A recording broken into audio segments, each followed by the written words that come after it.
Well, first off, I'm going to tell you who we ain't. We ain't Wild Bob and Ronnie. Now I'll tell you who we are. We're Al, Rob, and Ronnie. Hey, or Tame Rob, or Yeah. whatever. Bob's off on an errand. He's off. He's off making his fortune and spending my money. He said. I hope he don't. I can use it myself. I believe I'm a lot tamer than I used to be. Sure am. Well, that rain sure sounds good on that roof. Yeah, it's raining outside, folks. I hope you're Yeah. getting you some of it too. Yeah, we're definitely need some. Yeah, the lake's been an embarrassment to tourism this year, ain't it? Yeah, I believe it's leaking, isn't it? Yeah, it must be a hole in it. Must be a hole in the lake. Yeah. What's going on, Mr. Wild Rob? Not a whole lot, but there's a whole lot going on, I guess, behind the scenes that we don't know about. Mostly what I know is what I read in the paper. That sounds like the cowboy philosopher. Oh, yeah. I just barely do remember him. I remember what he said, but... you was dead whenever he was dead whenever you was born. Well, maybe I saw him on that there tube. You may have done that. When did he succumb to an airplane crash, didn't he? Yeah, that done it. 1930, I'm going to say 35, but I'm not sure. What was his name? Will Rogers, wasn't Will Rogers. Yeah. And had that little lariat that he swung around, I believe, and chewed chewing gum, if I ain't mistaken. He probably did. Yeah. 1935, August 15th. Well, I guess where I saw him at was on that, the big, well, not the big screen. He made some movies. The black and white screen. If you want to be successful, it's just this simple. Know what you're doing, love what you're doing, and believe in what you're doing. I think if you want to be successful around here, you need to know somebody. Yeah. On the local front, I heard they found a place to spend that $400,000 up at the coke ovens. They're going to mow them off and ain't clean that them something? up. Yeah, That's Brownfield, I guess. Well, from my understanding, it's owned by the Historical Society, and I don't know, as far as a tourist attraction, from my information, I heard that they've done some work up there in the time past, some rework on them, and then the vandals come back through and done their part on them, and you know how that goes. It just on and on. But I bet it didn't cost $400,000 to even build those things back when they was built. Well, I bet you're right. And to buy all the material and hire the labor and upkeep it as long as they used it. I never could understand how those things worked anyhow. I know it was to create heat. They had to produce coke in order to get enough temperature to melt the iron ore. But I don't understand, did they melt it within some sort of a container like that was on rails or something, or how did they? Well, they made coke there, didn't they? Maybe that's what it was. They made the coke there, and then the blast furnace would have been somewhere else then, wouldn't it? The coke, my understanding is they lit it and then started it for oxygen, right, and concentrated the carbon content so it'd burn hotter. Mm-hmm. And then they took it out of there and dropped it into the smelter, and I don't know where that was at, but it was around here somewhere because they shipped pig iron out. Bob said they was didn't he say they was shipping out 300 tons a day of pig iron? That's a possibility. I'm not sure. It's my understanding through history that what actually shut the thing down was the quality of the material. It fell off or something like that is the reason for them to.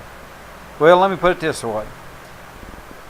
Seems to me like 99% of the businesses that do close is due to the fact that they can't make a profit. And I always make a joke about it and say they all got rich and quit. That's why they made so much money they quit. It's kind of like anything you do around here. You just get rich and quit. Yeah, you get rich and... What it is, you finally get tired of fighting and everybody try to stay in business and you give up and go to the house. Well, that's... There'll come a point that we can't pay any more as far as taxes are concerned. of course, it'll be pretty good ways down the road. The people who can't pay the taxes, of course, they don't own the property anyhow. That's their lease agreement. They can't pay their lease payments, and they release it through the court system. And it's kind of like I said about Detroit. You can buy a lot in Detroit that's advertising for $1 per lot. Boy, that range sounds good. Yeah, I like that. Yeah, boy. Let's see if we're picking it up here. Let's see. Yeah. Yeah, we're picking up some of it, aren't we? Background noise. Yep. That is rain you're hearing in the background, people. We're not making apologies for that. We're glad to get it. That's rain on a tin roof. If you want a tin roof, you can get one from me, and you can listen to it rain too if it ever rains again. You know, we was talking about that earlier. About I can still remember back in what was called Knox Holler, and I guess it's still Knox Holler. That's where I spent a lot of my young days before and after I started into school and whatever. But anyhow, rain on a tin roof for the night, and listen to the dogs run fox or whatever they run of the night. The windows were always open, and you had screens to keep the bugs out. Mostly, yeah. And you know, come to think about it, I don't remember mosquitoes being too bad back then. They wasn't. Well, they was. You just depend on where you's at. But we've got a new kind of mosquito, and I've not seen any lately. I hope it died out. But we got a new kind of mosquito. Oh, they really come around thick about 20 years ago. We called them a tiger mosquito. They're a little striped rascal. Mm-hmm. And the thing about them, the usual mosquito, you can be in the woods getting eat up. You go out in the sunshine, they won't bother you. Okay. Them there tigers will follow you out there and get fat on you right out in the hottest part of the sun. Yeah. Well, they brought them from Asia. We needed another version. Yeah, we need something from some other part of the country.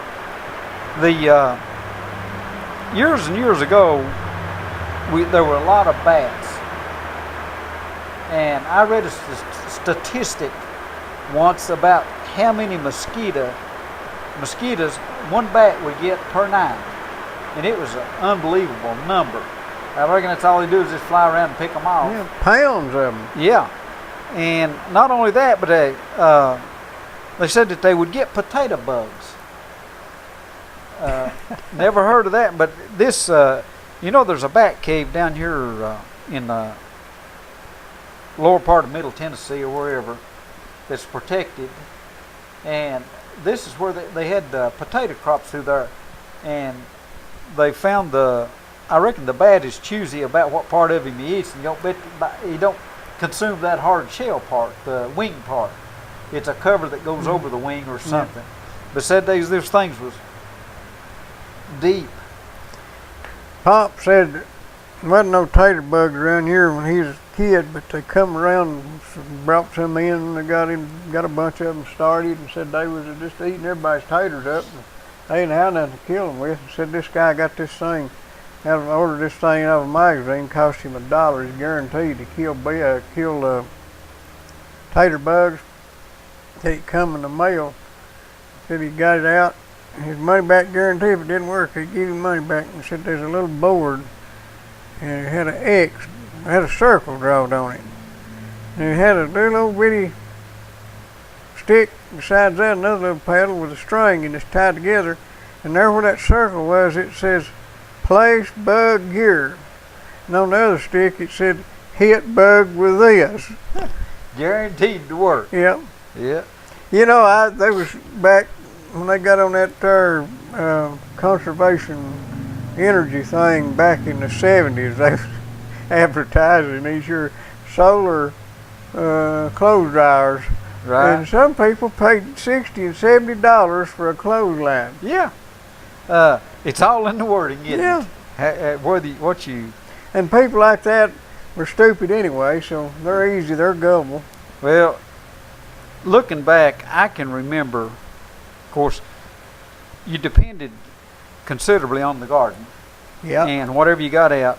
And I can remember collecting those potato bugs and putting them in a container and usually put a little gasoline in there and just drop them in, go down through there and pick Well, I them never off. did do that, but I tell you what I have done. I have got them there backer worms off. Oh yeah, them little green boogers. They wasn't little; they was that big. That big, yeah.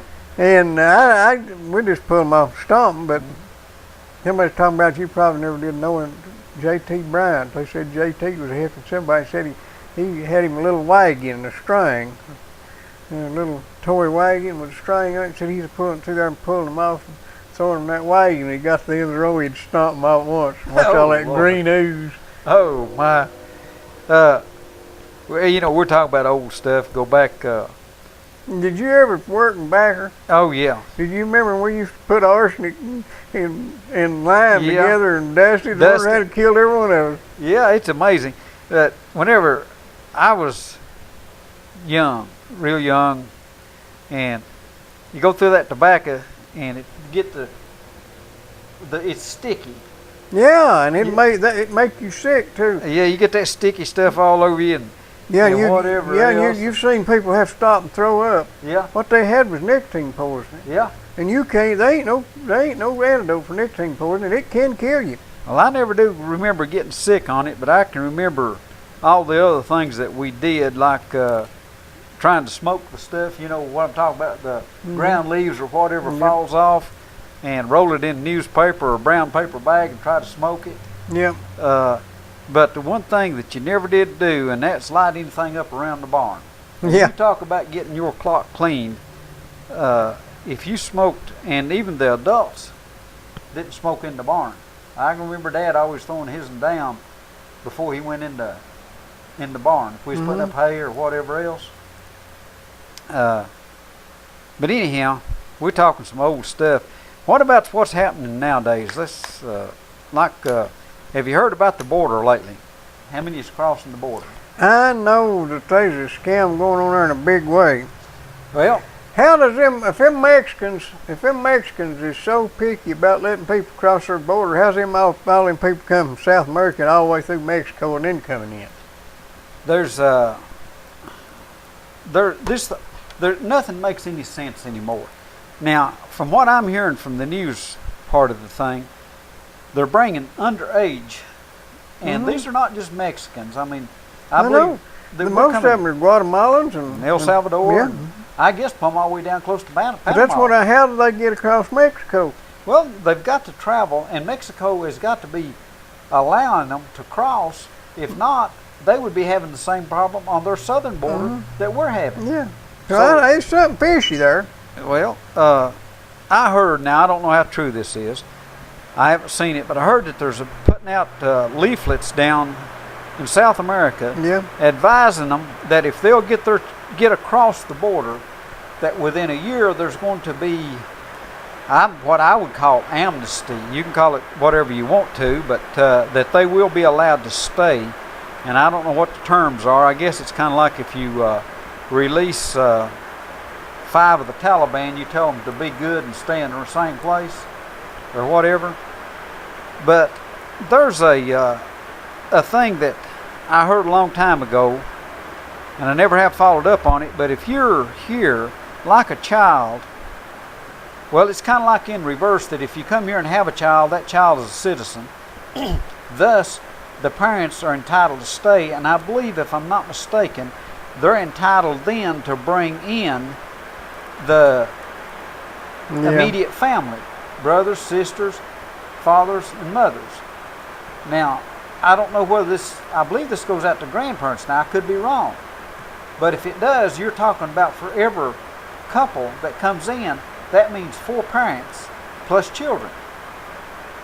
And I don't know whether it goes to brothers and sisters or not. I'm not sure about that part of it. But Well, here's what I think. I think Obama has decided that he probably is going to lose the Senate. And he's not going to regain the House. And he's got some stuff that he's going to get done between now and the time he's out there. And some of it is going to have to be done now because it can be, he can't pull it off if he loses the Senate. But he'll probably be able to hold on to it if he can get it started. Right. And you get halfway into something. Yeah, and it's hard to. and it's like Obamacare. Yeah, you like ain't, Obamacare. You ain't seen nothing about what we're going to have over the next 2.5 years. Well, I believe he made that statement whenever he signed over the takeover of the land. Was it in? I don't know whether it's New Mexico or somewhere down where they took up. It may have been Utah, but anyhow, someplace out there, the government took control of about I'm going to say 500,000 acres of land or something like that, and turned it into some sort of protected area or whatever it is. In other words, it's off limits, I guess. Well, wait a minute. No, it was on down south. It was down there next to the border somehow because the Border Patrol people or the law enforcement was not going to be allowed some sort of access or access with vehicles or something. Or they were going to be highly restricted on it. But I read earlier this week that I believe they said they're expecting 60,000 this year of underage, I don't know what the terminology is, we keep changing, but aliens, and somehow that their parents or they're coming in groups, and they was interviewing one group, and this group had some 13, 14, 15-year-olds, but a whole lot of 5 and 6 and 7-year-olds that they were bringing across. They're still minors as long as they're under the age of 18. A 17-year-old can come across and still be considered a minor. Yeah. So even a 17-year-old, if he's 17 now, if that person is 17, they'll be eligible to vote come next election. How could that be have anything to do with it? Yeah, how could that? And, well, anyhow, the article I read said they saw no end. Well, let me back up and say this. Their expectations or estimation is that there will be 147,000 of these underage people, and I don't know what the really word. I don't think you're allowed to say illegal aliens or whatever. I reckon you can if you want to. It's our show. Well, then it's awful easy to say illegal aliens, but anyhow, their estimate is 147,000 by the year 2015. That, to me, the way I see it, puts a tremendous stress on these states like Arizona, and this is where they're being shipped to. And what I read and found out, or what's in the paper and stuff, is that they're being housed on our military bases. Yeah, like our Air Force bases and whatever. And they have exceeded the room, and they're shipping them out to other states, of course, by bus and flying, I hear. I've heard, I hadn't thought about this, Homeland Security has, according to part of the knowledge, they have areas to where the people can be housed. And do you reckon that might be part of it? That they can be housed in these facilities? They have what now? Facilities where people can be okay, I know what you're talking about. or, well, I don't know what you call them, detainees. Well, if they're here illegal, I guess they are being considered as detainees. But if you consider the amount of people that it takes and the resources to feed, house, and clothe this many people, not only that, if haven't heard anything about them sending them back, so that means they've got to be they've got to have medical care and education. They're bringing in a lot of diseases with them too. They say this is well, if you have that many people come in and they have not had any access, I'm sure, That's right. to any type of vaccinations and whatever, there has got to be a certain amount of communicable diseases coming in with them. A certain amount. I've been looking for the name of the book. There was a book. It's been I think it was written in the 60s. I may be wrong. I can't remember the name of it, but it's about. Quit raining. You reckon this is? What am I hearing? Sounds like a machine running. It's a. That's what I thought. It's electrical or something, whatever it is. What I'm thinking is that they there's a bunch of just thousands of people line up on the border from one of the Asian countries and comes and takes over Europe. And then the same thing is happening in America. They're coming here, and and the novel ends without any resolution. They're saying they're ready they done took over Europe and they're heading this way, just like a swarm of piss ants, you know. Oh, I mean, I got to see about something. Okay, it moves quite down. The this many people, and of course we all have to be sympathetic to their reasoning, but still yet, whether we're sympathetic or not, does not change the fact that these people do have to be fed, nourished, and housed, and whatever. All of this has to be paid for by somebody, and I'm going to assume that that somebody is going to be the taxpayers of the United States of America. The president, back a week or so ago, and I don't know how whether he done it by fiat or whatever, or just a request, that 1.2 billion, I believe was the number, I know it was in excess of $1 billion, be set aside or appropriated for this purpose. And I don't know how long that money would last. And I guess that depends on how well or how much we put out for, or how much they consume, and how many people we're talking about housing and whatever. Then I get to thinking, I always wonder what is the thinking or the strategy behind this type of thing. There has to be something that has motivated this number of people of this age to move at the same time. What is it, unless they have been literature or advised in some manner to motivate these people to come to America at this time, all at one time. We've always seen the stream coming across, and it's been a pretty good stream, but this is far in excess of what of anything we've had. And the demagoguery or demographics of the fact of the ages of them, I would say there's probably some sort of ruling as to how you deal with a minor as opposed to a person who is not a minor, who is above the age of 18. Being a minor, I'm sure that they have to be detained or held or taken care of in a different manner. Anyhow, food for thought, things that we can think about.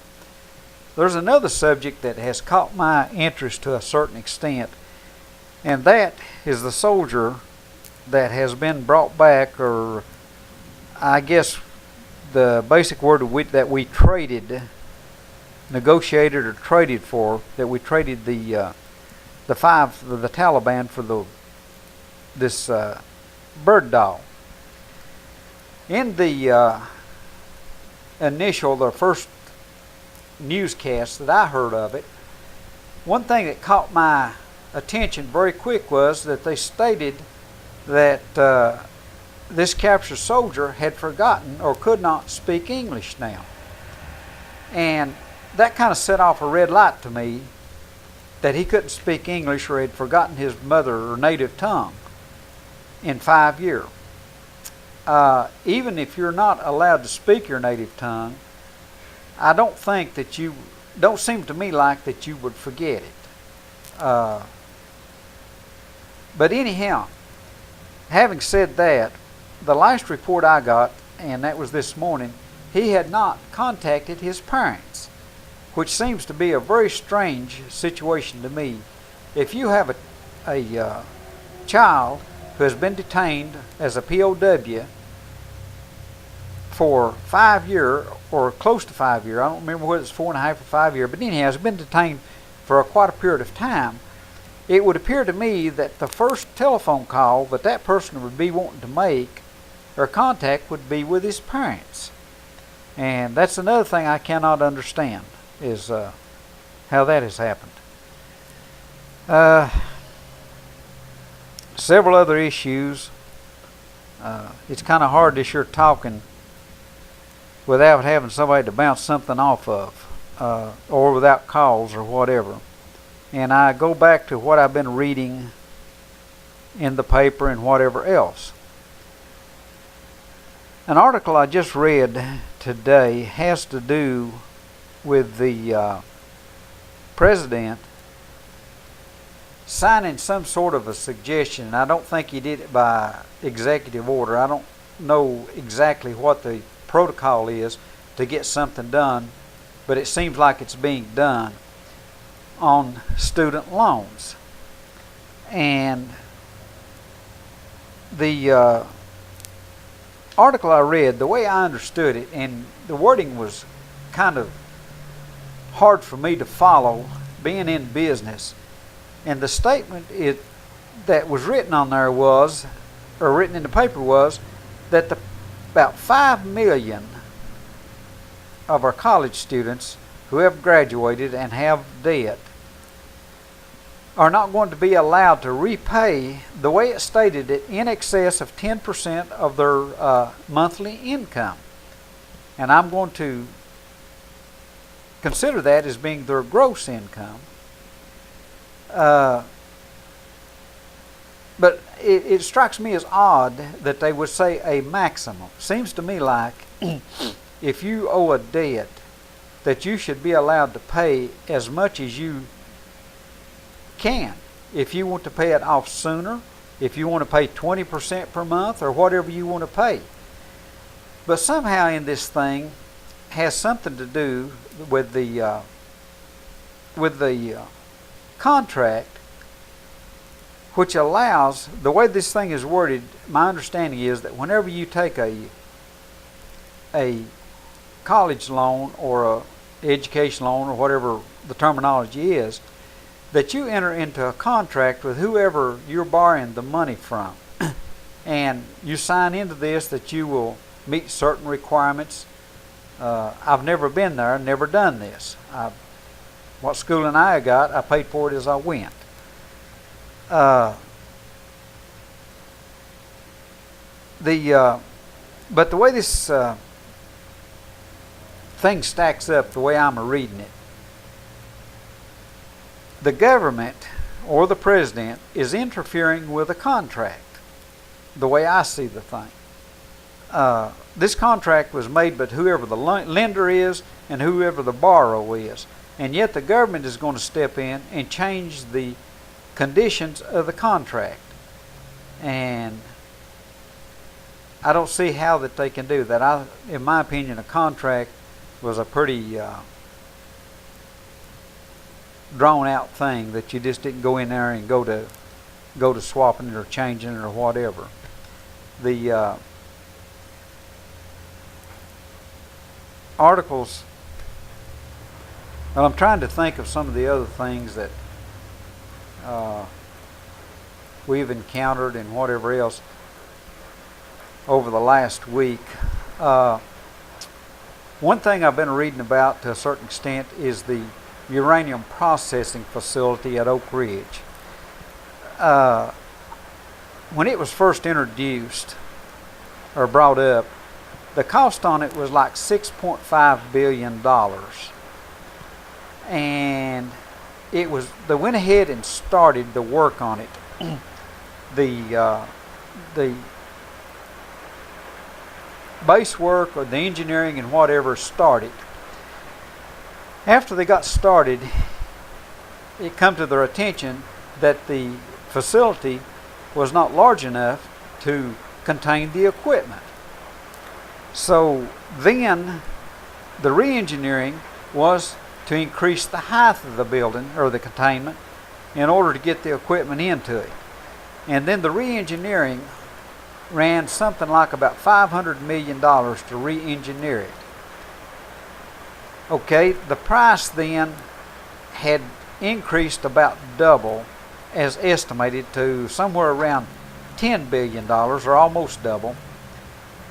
Then there was a figure thrown in there of about $19 billion as a possibility.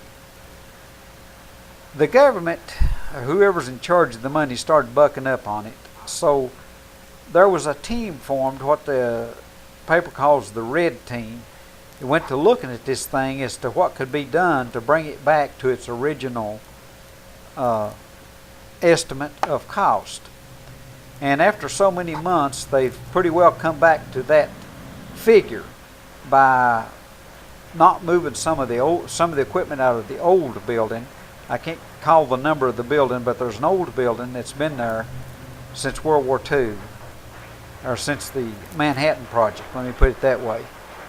And anyhow, they brought this back. The thing that was very interesting to me was that in this re-engineering and regrouping and whatever, the Red Team, it amazed me that there was something like 800 engineers involved in this thing.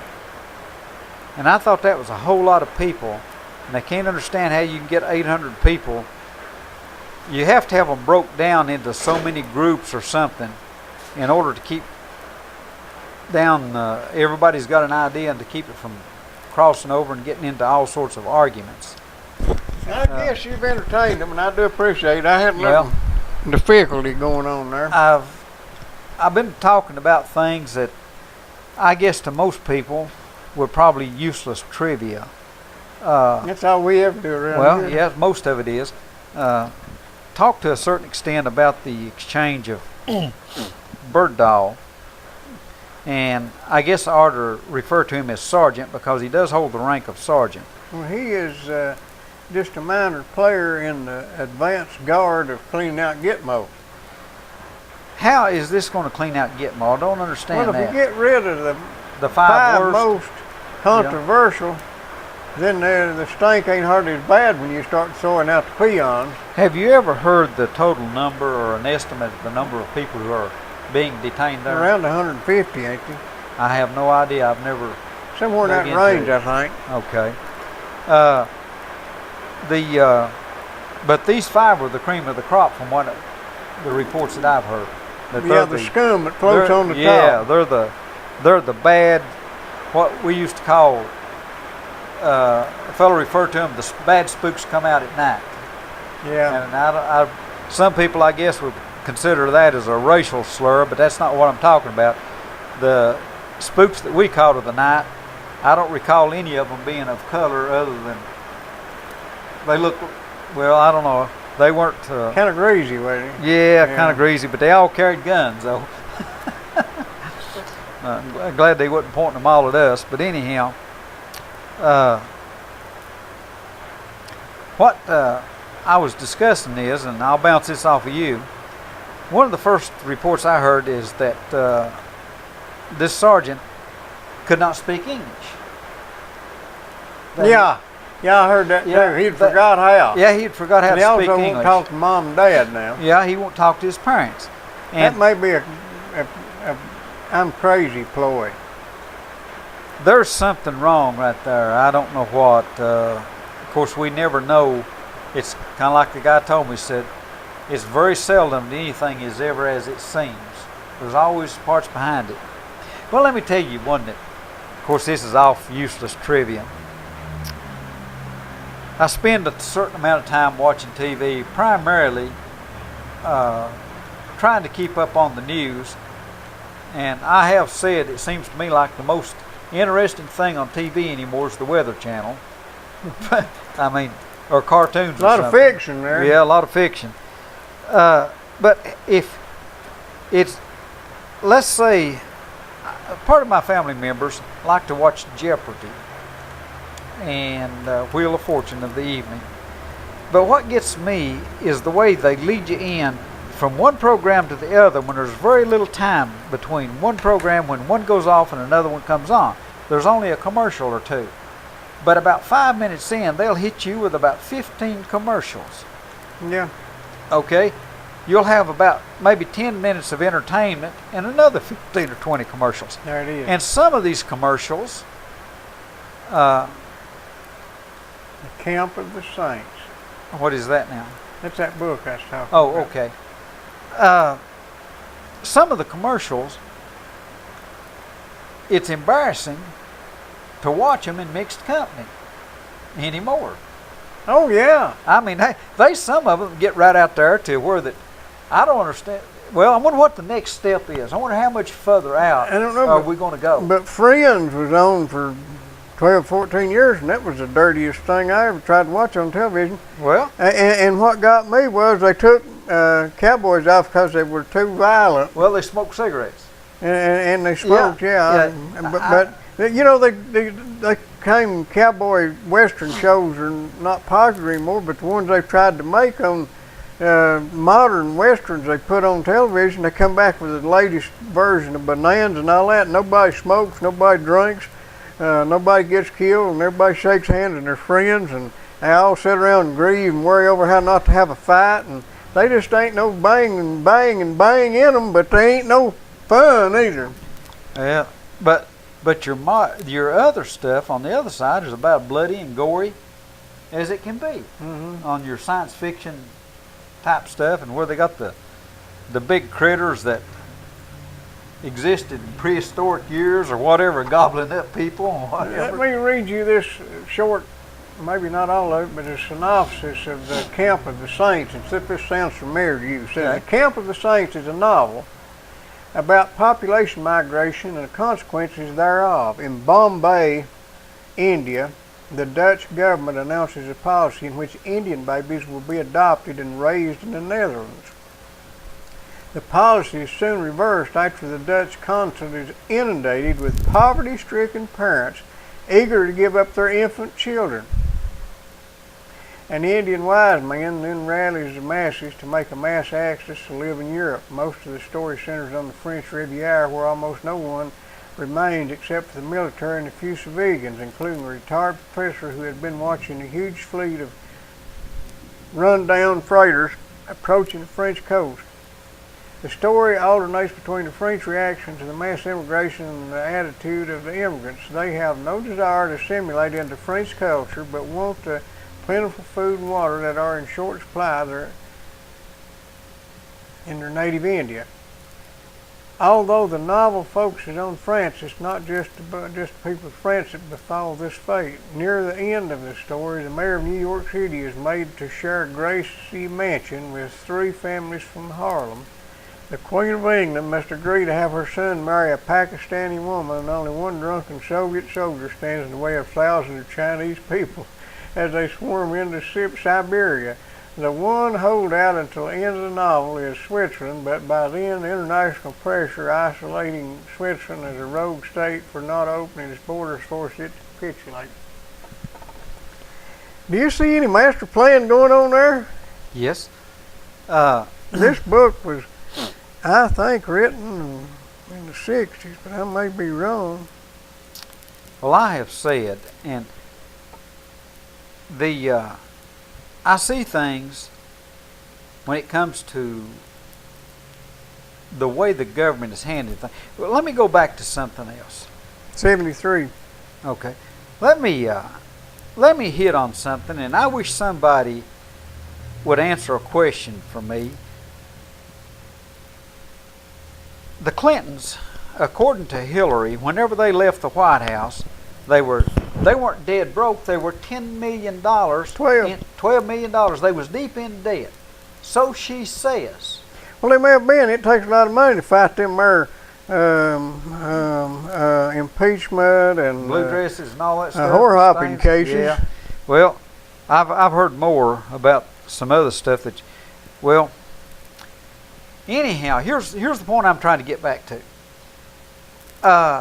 Now, their wealth together, and this is read this last night. They said it's somewhere between 10 and 50 million dollars. Now that's a heck of a span. Looks to me like they can nail it down a little closer than that. But they also stated that Bill Clinton has brought in, according to whatever I'm hearing, whether it's propaganda or whatever, $100 million for speaking. Yeah, Al Gore's got 150. Well, okay, Al Gore. But here's the point I'm trying to make.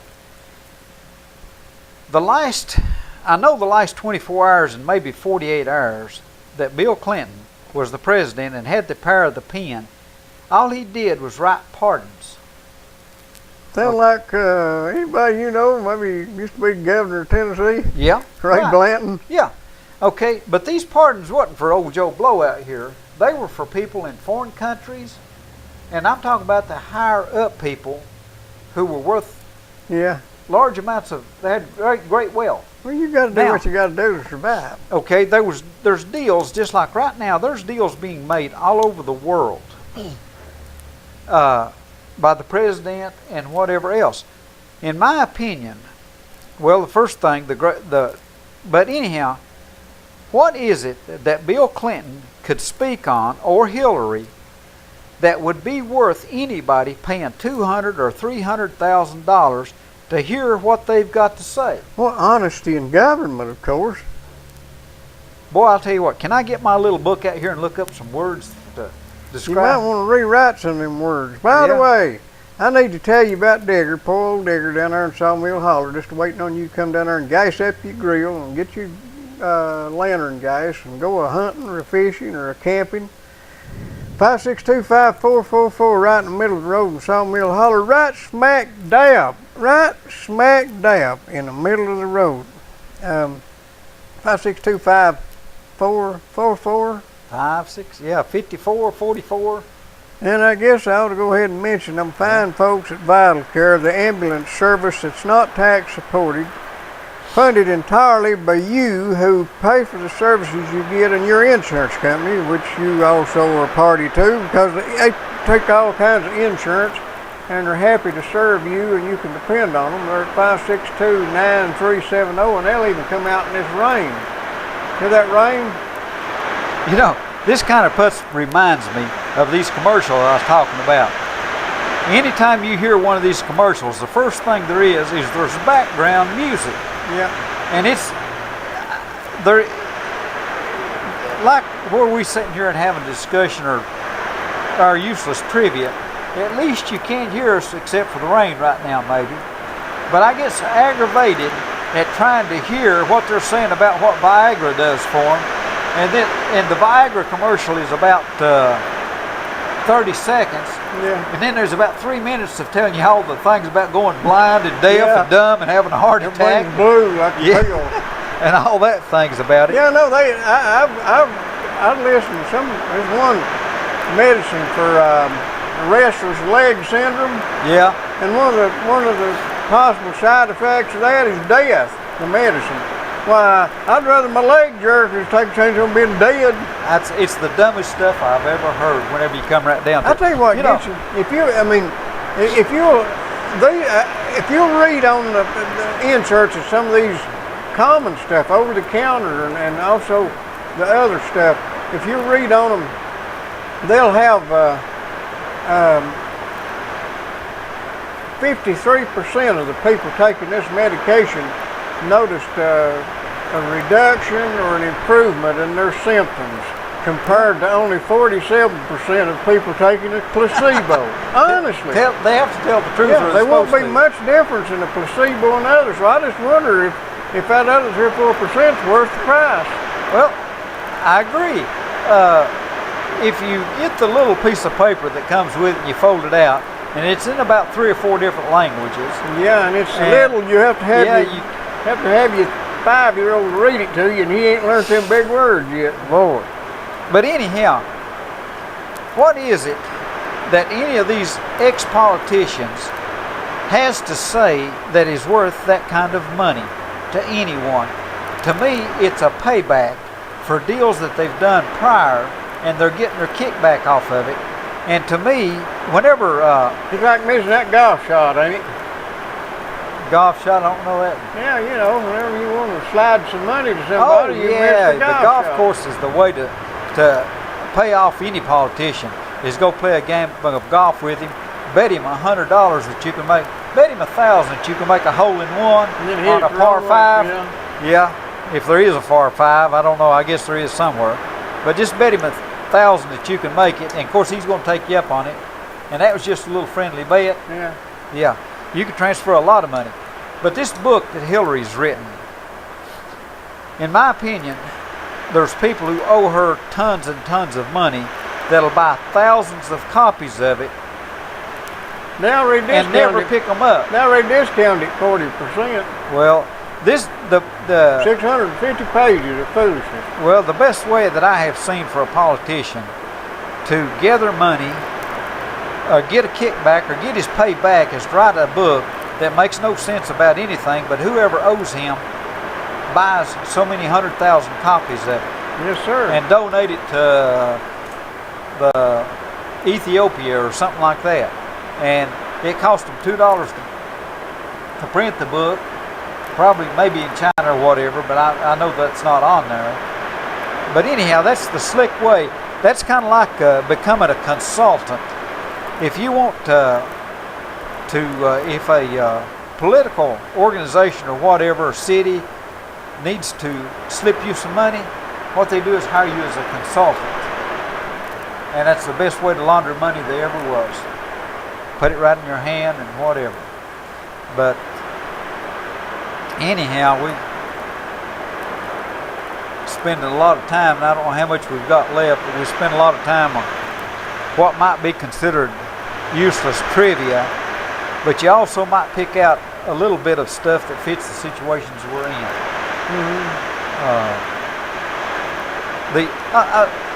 Another person and I were discussing something the other day about commercials. If you've noticed how commercials have gone anymore, the white male is made to look like an idiot. You can do anything you want to them. You just don't mess with women, children, or people of any sort of minority ethnic or whatever. You don't mess with them. You can do Christians that way, but you better not say anything about anybody else. That's right. But if you'll just look at the male man, the head of the house, or whatever you want to call him, he looks like an idiot. They dress him like an idiot. Well, that's the only species you can legitimately make fun of now and get by with it. Well, that is a possibility. Anyhow, these things, like I say, they concern me to a certain extent. Not a great lot, but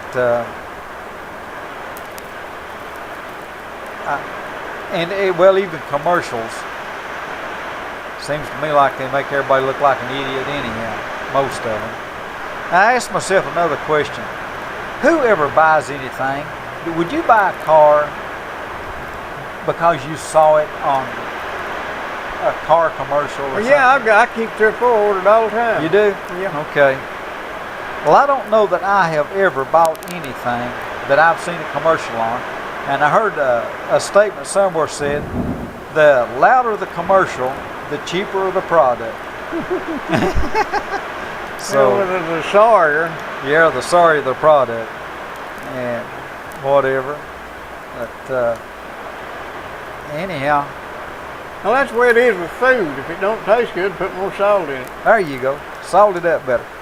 But you know, just like this thing that the president's doing for 5,000. Now this 5,000 is not the whole total of the students that are indebted. This is just this last group. So this should, 5 million.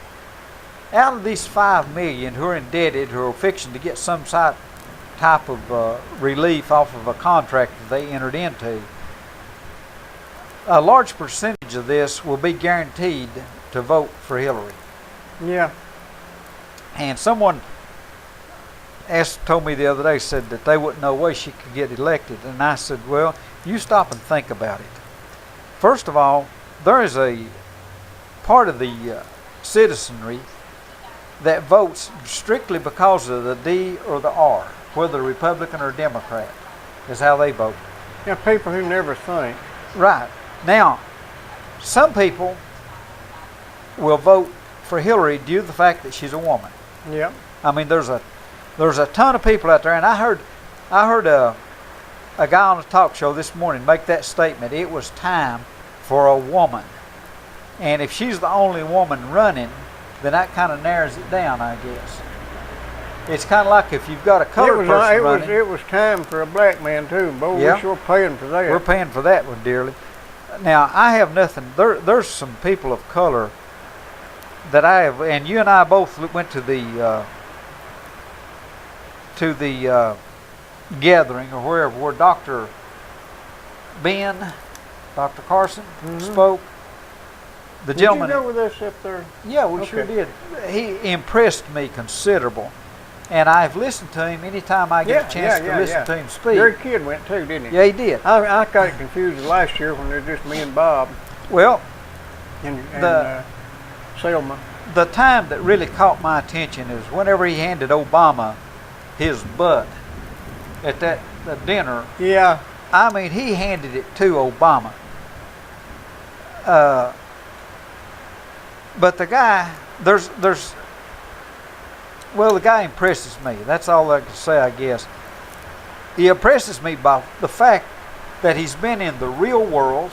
He's been out there, and being in his profession, he has had to make some life and death decisions real quick in this surgery thing, in brain surgery. And I think he is the only person who has ever successfully did that, the surgery on the twins. I believe he's the only one who's ever done that. But anyhow. Well, it's just like this.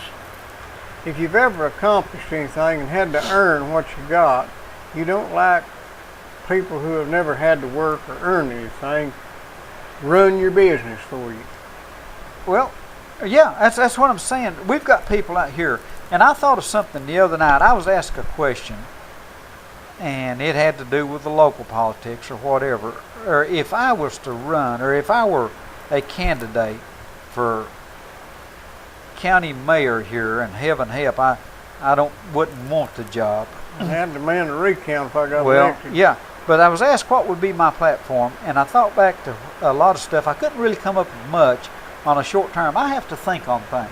Well, I'm a little slow. Most people don't think, they just act. Well, I'm a little slow on things, but once I got to thinking about it, Ann Hester has some top-notch ideas in her platform. Even she did steal them from us. Well, yeah, but still yet, she was willing to stand up and put them in writing and whatever else. And whenever I look at the other candidates that are running for this office, I ask myself just, what have they actually done? I mean, other than to read a book, interpret what's in the book, and work on that. Where have they put in years and years out here? Like out here and it raining in the mud, and you take a look at their fingernails and see if any of them are blue, where they've been mashed or scars on them. Yeah. People, a lot of scars will tell you a lot about people, or where they've been and what they've done. And I've got a lot of respect for people who have come up that way. But these are things that you cannot learn out of a book. I don't care how many books you read that somebody else wrote. The problem with politics is there are people who study and work at how to get elected, and that's all they know. That's correct. Yeah. There's another type of person who starts out as a good guy and makes a complete fool out of him when he gets a little position of influence. I understand what you're saying. And then the next one is the ones that actually try hard and get burnt out and quit immediately. And then finally, you've got the ones that know how to make a living off of it, and the only reason they're in there is to find a way to maneuver around and make the most of themselves or their family or their friends, and that's all they do. That's how they manage to teach school and make $150,000 a year. Well, I don't know how much time we've got left. We've got about 5 minutes. Well, we're talking, I don't know how many local people will see this. All the ships at sea, I'm sure, have weighed anchor just to or dropped anchor. Let me put it that way, dropped anchor. there was a comment made about a recruiter for the local area to recruit businesses. And I'm totally against hiring someone just to recruit. We just be giving them the money. That's what we're supposed to have a mayor doing. And a chamber of commerce. Yeah. And all these other organizations that we have. And why not? Well, if we want to get around and be a little stupid or facetious about the thing, why the heck try to bring in industry? Why don't we hire one person to write grants? And I'm not talking about to write them. I'm talking about to teach people like you and I and a half a dozen others to where that we can bombard the system with grants and get a percentage of everything that we bring in. And the heck with it, because it seems like the objective is how to bring in revenue. And when I say revenue, I'm talking about money. How to steal the most tax money. Sorry? How to steal the most tax money. Yeah, how to steal other people's tax money that are out here in this country, the idiots that are working their butts off like you and I out here to try to make a living. But if all we got to do is fill out a piece of paper, if we fill out enough of them, we'll get a few hits, kind of like anything else. We'll get a few hits, and the more we know about the right words to put in the right place, and first thing you know, we could be sucking revenue in here like you wouldn't believe. But not by we'd be sucking in tax money is what we'd be doing. Yeah, but we'd be sucking in other people's tax money. We'd be like a parasite on society. And we are anyway. Living off the working people. And I know it's not right. But if that's our objective, is to bring in money, and I'm not talking about earning it, I'm talking about getting it give to us in the form of grants. Well, I'm thoroughly convinced that if we made this county and the state investor friendly, we wouldn't have to worry about recruiting industry. We'd have it. It would knock on our door. Yeah, if we could convince somebody trying to start a business that not only will we make things easy for you to do, we'll do our best to keep everybody else off of you. Yeah, just have common, decent respect for everybody, but we're not going to be out there picking and finding out if you used a certain size gravel on your driveway or something like that. But that ain't going to happen. Well, I thought at one time that we could organize that kind of a feeling around here. That was my goal, actually starting any kind of television show and stuff, but it can't be done. You initiated it, and other people, interested citizens, got on to stop certain amounts of things. Yep. And we did get that stopped. But you can't organize enough people to make, you can't, I don't know how you educate people as to what you're trying to do. They don't really think and care about what's going to happen in 10 years, or what's going to happen to their kids, although they claim they do, or their grandkids. Yeah, they claim they do. But they don't but really. They don't make any sacrifice efforts or whatever to deal with it. And here's the thing that really irks me to a large extent, is there's very few people in this community who are in business that will stand up and open their mouth. Well, I know it. And they've learned a long time ago the only way to get ahead is to keep your mouth shut. That's right. The only way to get ahead politicians is to keep your mouth shut. Pay and play the politicians. Pay and play. That's what it is. And that's how you succeed or progress in this area. Yes, sir. And I'm sure it applies to just about everywhere in this country right now. Whenever somebody says grant, what that says to me that somebody is paying.